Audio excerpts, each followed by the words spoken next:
What Bevan and Attlee did in the aftermath of war was an act of courage as well as conviction.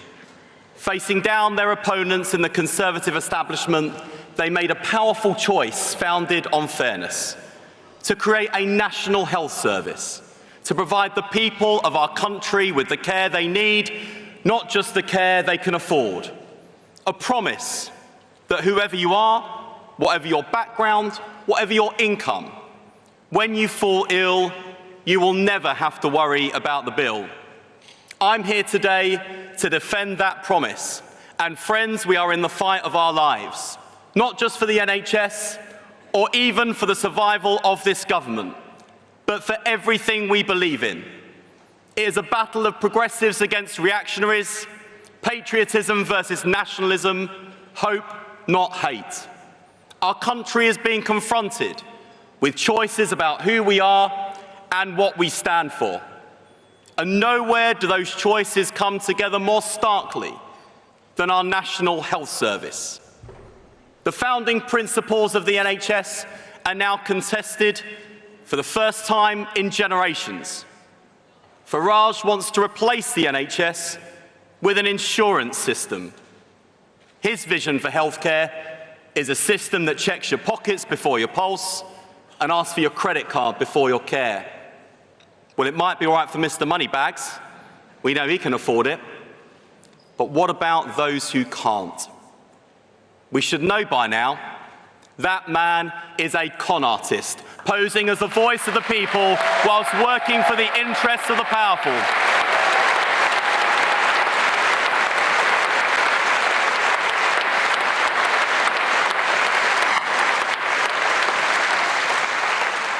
And be in no doubt, it's not reform he's offering, it's retreat. He says we can't afford in this century the National Health Service we could afford in the last. Well, if that's the fight Farage wants, I say bring it on.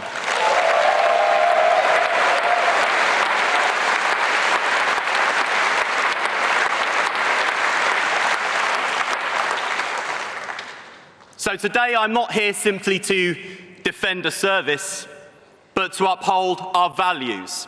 A publicly funded public service, free at the point of use, back on its feet and fit for the future. Those are Labour's values, those are Britain's values, and this is a fight we will win.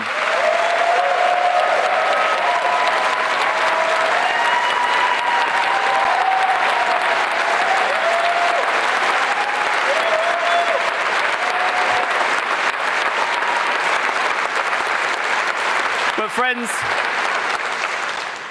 we must win another fight too, one against the poison of post-truth politics. At Reform's conference, a discredited doctor claimed that the COVID vaccine gave our royal family cancer. And this man wasn't just some fringe figure, he's Reform's health advisor. Now, these anti-vax lies have consequences. They've led to the return of diseases we thought we'd defeated. Measles, whooping cough, children dying from preventable illness in this, the 21st century. When Farage was asked whether he'd side with medical scientists, he said, "I wouldn't side with anybody." Anti-science, anti-reason, anti-health. Nigel Farage is a snake oil salesman of British politics, and it's time to stop buying what he's selling.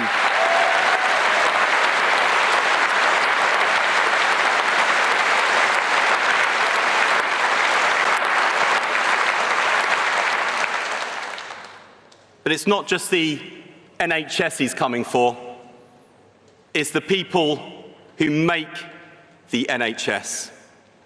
If you earn less than 60 grand a year and came from abroad, Farage wants you gone. The doctors, the porters, the nurses, the people who care for us in our hour of need and kept this country going when everything else stopped, tearing families apart, our friends, our neighbours, Last week, I received a letter from a consultant at Great Ormond Street Children's Hospital. He spent the last 3 decades here caring for children, but now tells me that Reform's health policy is making him consider leaving our country. He wrote, "Please use your office to ensure that those who've made their lives here in good faith can continue to care for patients without fear." Fear. So as our country's Health and Social Care Secretary, let me address him and his colleagues directly. Thank you. Thank you for your service. Farage says go home. We say you are home. I've got your back. We've got your back. And at the next election, we'll send Farage packing.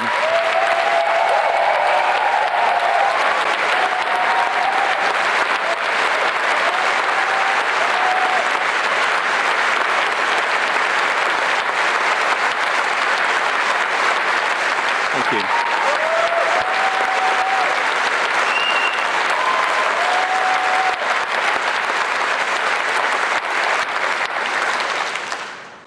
I think they might have heard that at Great Ormond Street Hospital. But here's the challenge we've got. Farage is counting on us to fail. He wants to say, well, if a Labour government can't deliver on the NHS, then it's time to do away with Labour and the NHS. Well, I've got bad news for you, Nigel. Delivering on the NHS is what Labour governments do, and this Labour government is delivering the change we promised. We promised 2 million more appointments, we've delivered 5 million. We promised an extra 1,000 GPs, we've delivered 2,000. We promised to cut waiting lists and they're falling for the first time in 15 years. 6,500 more mental health workers, 7,000 more doctors, 13,000 more nurses and midwives. The cancer diagnosis standard met, GP satisfaction up, waiting times down. That is the difference a Labour government makes, and we're only just getting started.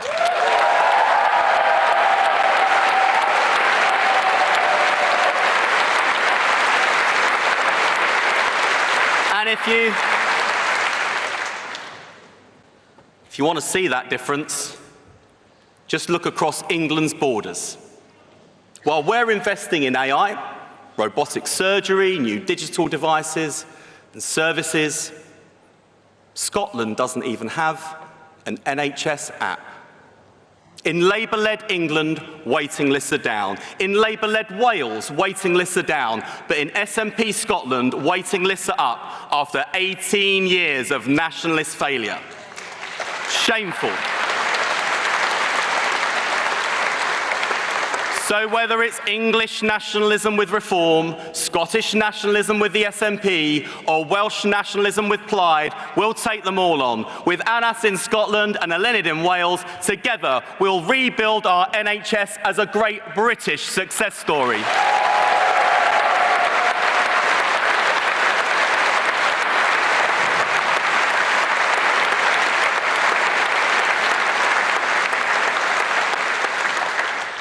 Using the internet without a VPN, a virtual private network, is a bit like taking to the road without car insurance. All it takes is one unlucky moment to cost you a lot of cash. This video's sponsor is Private Internet Access. They are the VPN to help keep you safe. Click the link in the description below to find out why over 30 million people have downloaded PIA to protect themselves online. A virtual private network is an app that hides your IP address and helps keep your data private. When you're browsing the internet at home, you give up a large amount of data to businesses, to shops, and indeed to social media giants too. Hackers have the ability to steal your personal data with ease, including sensitive information such as passwords, keystrokes, and even your personal photos. Private Internet Access helps protect your personal data by encrypting your internet connection to keep your data out of the hands of cybercriminals. And it's not just hackers either to be concerned about. Information can be censored too. When Canada passed their C18 bill, social media giants decided to ban news content on their platforms. But PIA can protect your ability to consume the news and content you love. Private internet access is available for Windows users, Mac OS, Android, Linux, iOS, and you can use one PIA subscription to protect an unlimited amount of devices. And we've got a huge GBNews discount for you too. Click the link in this video's description and you'll get a massive 83% off PIA. That's under £2 a month, the price of a coffee, and you'll get an extra 4 months completely free on top. Also, there's a 30-day money-back guarantee too.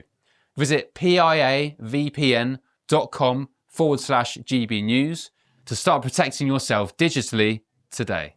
But none of the progress we've made was inevitable. It's been hard-won in the face of cynicism and timidity. Every major change has been met by a chorus of caution. Slow down. Don't rush into it. It's all too difficult. Tomorrow, we're reforming general practice, so patients can request appointments online at any point during the day.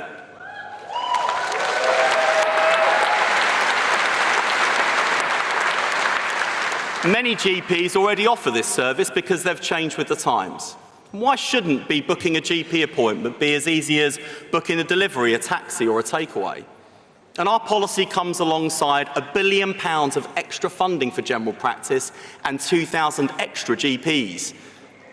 Yet the BMA threatened to oppose it in 2025. Well, I give you this warning. If we give in to the forces of conservatism, they will turn the NHS into a museum of 20th century healthcare. We will always stand up for the interests of patients, and we won't back down.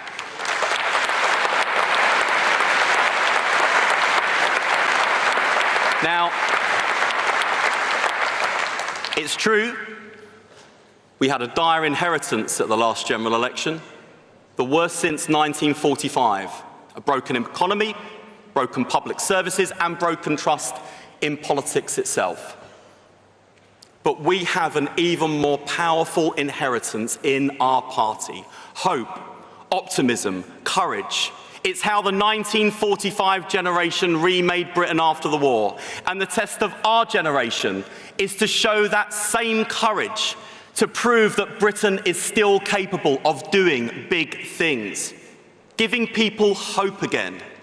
We're not here to manage decline, and my ambition isn't just to recover the NHS, but to rebuild it, to meet the challenges of the 21st century.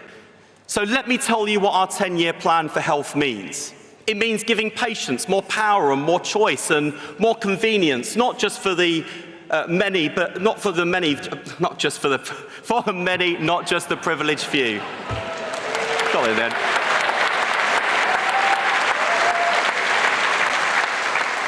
It means putting the power of AI and data in the hands of NHS staff to bring our health service into the digital age. It means the NHS as a neighbourhood health service as much as a national health service, ending the 8 a.m. scramble with neighbourhood health centres open in the evenings and at weekends, offering face-to-face care to people, not just when they need it, but where they need it. It means early diagnosis and prevention. And modernisation isn't a betrayal of Bevan's legacy, it is its fulfilment. Because as the great man himself said, the NHS must always be changing, improving. And the truth is this, the next 10 years won't just bring a decade's worth of change in healthcare, it will bring centuries worth. Medicine is being transformed before our eyes. We now have genetic tests that can predict a child's risk of illness before they ever fall sick. We're on the brink of vaccines that could one day cure cancer. Weight loss jabs could help us finally defeat obesity. And this isn't just a medical revolution, it's an industrial revolution, a technological revolution, one that will shape the next century of jobs, industry, and public health. And governments across the world face a choice. It's not a choice between stop and go. Change is coming whether we like it or not. No, the real choice is this. Will this be a revolution for the few or for the many? Take just one example today, weight loss jabs. The wealthy talk about how they've transformed their health, their confidence, their quality of life. Half the House of Commons tea room talk about the impact they've had. Not in my case. But seriously, what about the millions who can't afford them? This is a return to the days when health was determined by wealth, when some had access to the best care money can buy, while others waited and suffered. And I say never again, because our historic duty and our modern mission is to ensure that the best science, the best healthcare, the best innovations are available, not just to some, but to all.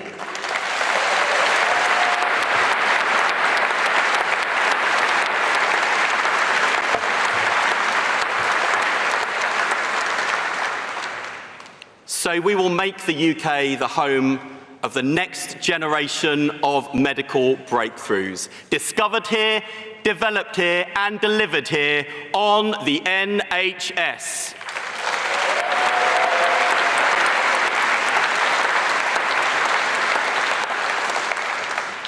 Science is changing society, and we've got to change with it, because when the NHS was founded, the average working person lived to just 65. They worked, they retired, and they died shortly after. But today, many of us can now look forward to something our grandparents only ever dreamed of: a life after work. The same is true for so many disabled people, surviving with conditions that would have cut their lives short, thanks to breakthroughs in medical science that allows them to not only survive, but to thrive. But friends, that hope demands action. Because if we want to match longer lives with better lives, then we must build a social care system to meet their needs.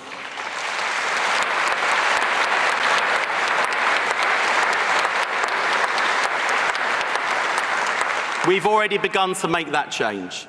We've delivered the biggest uplift in carers' allowance since the 1970s, an extra £2,000 for family carers, because their work is not just loving, it is life-saving.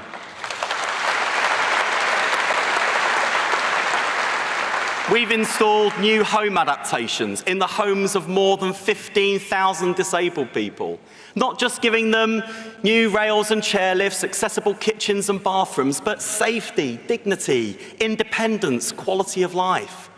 And today, I can announce we will go further, because we will no longer accept a system built on poverty pay and zero-hour insecurity.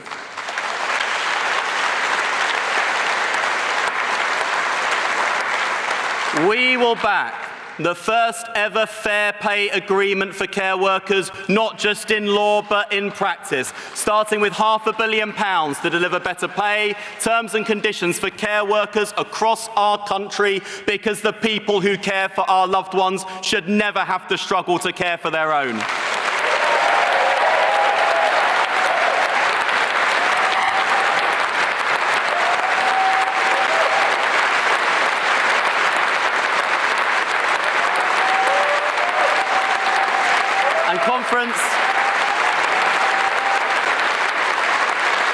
Conference, let's also be clear about how this change has come about. They're sat down there, Unison and GMB, who stood up for care workers when no one else would. Friends, you can go back to your members and tell them with pride, this is a difference that Labour unions in government make. Thank you. Thank you. Thank you.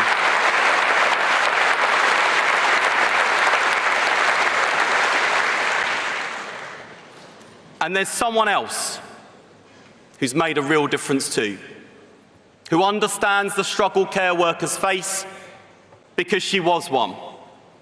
She brought that experience to the cabinet table as the care worker who became our country's Deputy Prime Minister. Angela Rayner, this achievement is yours. Thank you.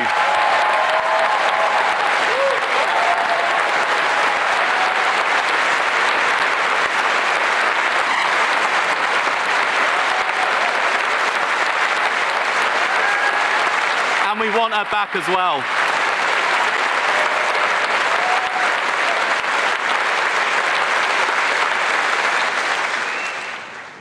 We'll definitely make sure she sees that. We need her back.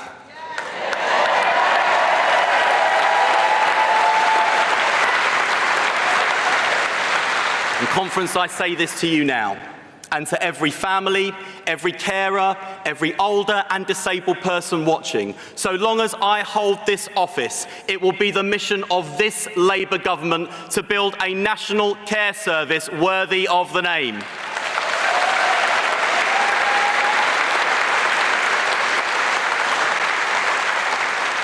And finally, we'll address the inequality in our national health service and our nation's health. Because if we fail to invest in public health and prevention, we will face a future where people are living longer lives, but in poorer health. And in the places with the deepest need, the NHS is at its most stretched and the health of the people at its poorest.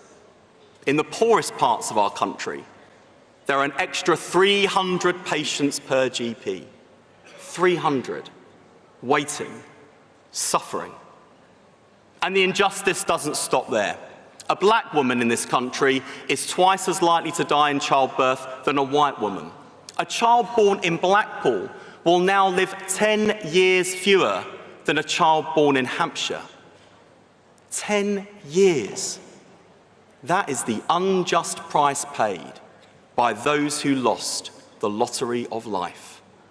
And I stand here today as someone who beat those odds, the exception to the rule, who grew up on a council estate in poverty, had a great state education, made it to one of our country's best universities, and now sits around the cabinet table as part of the most working class cabinet in British history. But conference,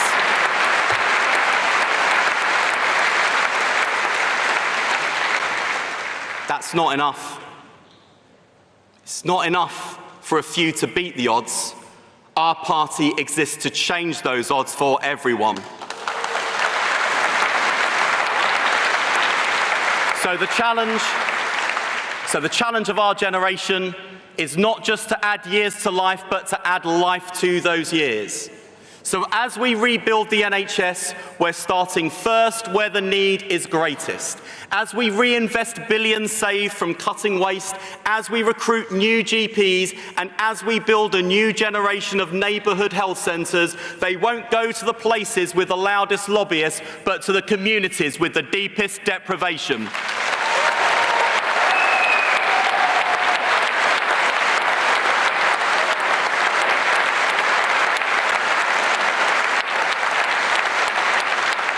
And we all know the biggest health inequalities are entrenched years before patients walk through the doors of the NHS.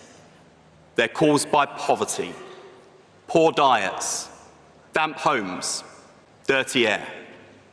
So this Labour government is tackling the sickness in our society. We're feeding the next generation with primary school breakfast clubs, so every child starts the day with a full stomach and a hungry mind. We're cutting pollution and cleaning up our air the children breathe to preserve our planet for the future too.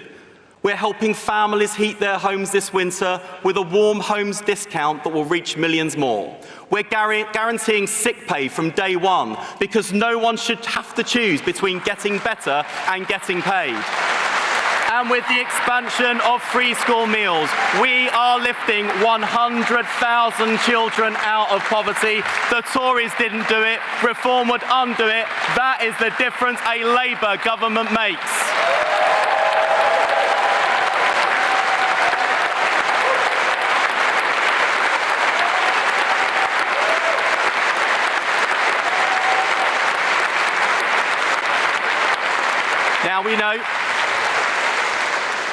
We know some will say the challenges are too great, too expensive, it's too hard. But throughout our history, it has always been Labour, always, that rose to meet the moment. It was Labour that built the NHS out of the ashes of war. It was Labour that saved it in 1997, and it falls to Labour to save it now. We asked our country to put their trust in us, not because the challenges are easy, but precisely because they are hard. And modernisation, it's not a technocratic mission, it is a moral mission. Because we do not believe in two-tier healthcare. We do not believe your postcode should determine your prognosis. We do not believe that the size of your wallet should decide the length of your life. We are making the NHS fit for the future, a service that sees people sooner, treats them better, and gives them back more years of life. A service rebuilt in the image of our values, universal, publicly funded, free at the point of use, available to all, owned by all, working for all. Those are my values. They're the NHS's values, and they are Britain's values.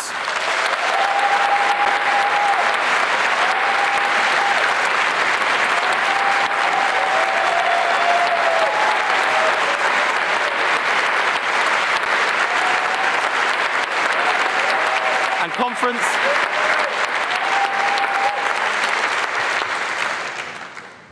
I'll just end with this.